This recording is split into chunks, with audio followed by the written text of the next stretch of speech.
Estamos con el padre Carlos Rosell de Almeida, rector de la Facultad de Teología Pontificia y Civil de Lima, con quien vamos a conversar sobre el Evangelio que se viene próximamente y que trata precisamente sobre un tema que está latente en la actualidad y en la realidad de todos nosotros, del Perú y de Latinoamérica y por supuesto de todo el mundo. La corrupción y cómo ésta nos afecta de sobremanera a todos nosotros. Padre, cuéntenos. Este domingo el Evangelio nos presenta a Jesús, quien nos dice que somos sal de la tierra y luz del mundo. La sal es un elemento que evita la corrupción de los alimentos, sobre todo en las culturas antiguas se usaba para evitar que la carne se corrompa, se conservaba la carne mediante la sal.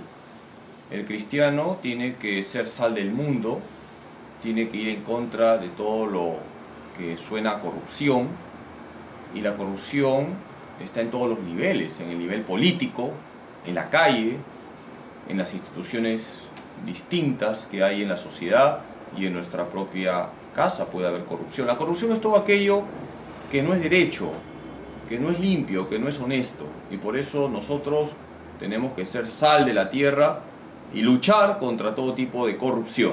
Algunos piensan que la corrupción solamente se asocia más que todo a la política. ¿A qué áreas o a qué campos o en qué niveles está la corrupción también? La corrupción está en todos los niveles. En la política, efectivamente, hemos visto con asombro cómo varios políticos han caído en temas de corrupción. Lo peor es la impunidad ante ello. Pero no solamente en la política hay corrupción cuando un policía pide una coima, o cuando yo le ofrezco una coima a un policía, cuando boto la basura a la calle, cuando vemos que determinados varones miccionan en la calle, cuando no pagamos los impuestos, cuando no se da el vuelto debido. Es decir, la corrupción está en todos los niveles. Hasta en nuestra casa podemos caer en la corrupción cuando, por ejemplo, cargamos el trabajo a la mamá, que ella haga todo y no le ayudamos. Por eso es importante que nos examinemos. ¿Cómo es nuestra vida? ¿Somos honestos? ¿Somos rectos? ¿Ayudamos cuando podemos ayudar?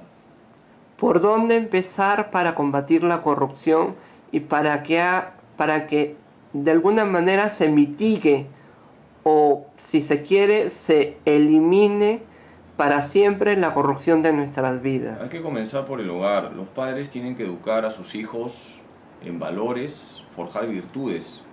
Cuando un papá o una mamá a su niño le enseña a decir la verdad, le enseña a ser ordenado, le enseña a respetar a los demás, le enseña a ser cuidadoso con las cosas suyas y la de los demás, está protegiendo a ese niño para que cuando crezca no sea un corrupto. Por eso los padres de familia están llamados a educar a sus hijos en virtudes, en valores, y si son cristianos además a inculcarles la fe. La fe cristiana es un antídoto contra la corrupción, porque nosotros seguimos a Jesucristo y Cristo quiere una vida recta para sus discípulos, una vida honesta, una vida limpia.